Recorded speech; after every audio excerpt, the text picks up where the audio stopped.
Nepal versus Bangladesh. Hello বন্ধুরা, তোমরা দেখছি young Bengal internet YouTube channel, subscribe করে পাশে থাকবে বন্ধুরা। তোমাদেরকে বলে দিই ইম্পর্টেন্ট ম্যাচ আছে আজকে, ঠিক আছে? ওডিআই ম্যাচ, এটা টোটাল 50 ওভারে খেলা হবে।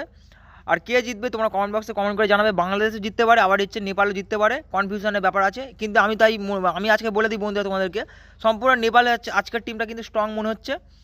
কারণ তোমরা যদি চেক আউট করো, আগের ম্যাচে কিন্তু নেপাল ভালো খেলেছিল, আর এই ম্যাচে কিন্তু এই ওডিআইতে কিন্তু নেপাল আরও ভালো খেলবে, বেস্ট খেলার চেষ্টা করবে। কারণ আমার মনে হচ্ছে এই ম্যাচে নেপাল জেতার চান্স বেশি।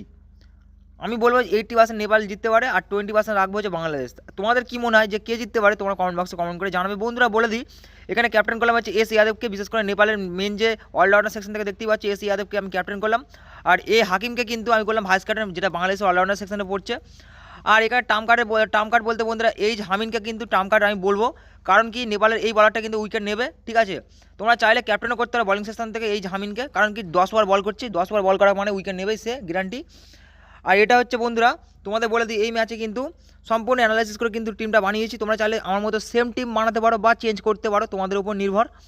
আর এখানে আর একটা টার্ম কার্ডের কথা বলবো বন্ধুরা, যেটা হচ্ছে ব্যাটিং সেশনে বলবে এম ইয়াদব। নেপালের যে এই ব্যাটসম্যানটা কিন্তু ভালো খেলছে। তোমরা যদি এর হচ্ছে মানে পুরনো খেলা মানে এটা দেখো, রিপোর্ট দেখো, তাহলে বুঝতে পারবে যে এম ইয়াদব কিন্তু ভালো খেলছে, ফর্মে আছে।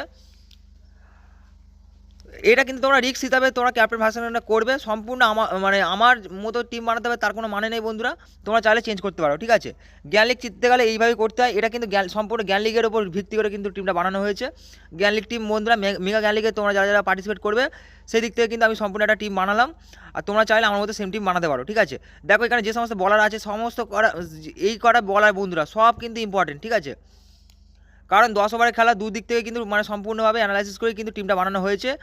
আর আমি জোর দিয়েছি বিশেষ করে নেপালের প্লেয়ারের উপর, কারণ নেপালের প্লেয়ারদের উপরে হচ্ছে বেশি ভরসা আছে, কারণ কি এরা উইকেট নেবে আর ম্যাচটাকে জিতাতে পারে বন্ধুরা, ঠিক আছে? আর কোনো প্রশ্ন থাকলে কমেন্ট বক্সে কমেন্ট করে জানাবে, ঠিক আছে? আর অবশ্যই আমাদের এই চ্যানেলটিকে সাবস্ক্রাইব করে রাখবে। ফের নেক্সট ভিডিও দেখা হচ্ছে। Thanks for watching this video.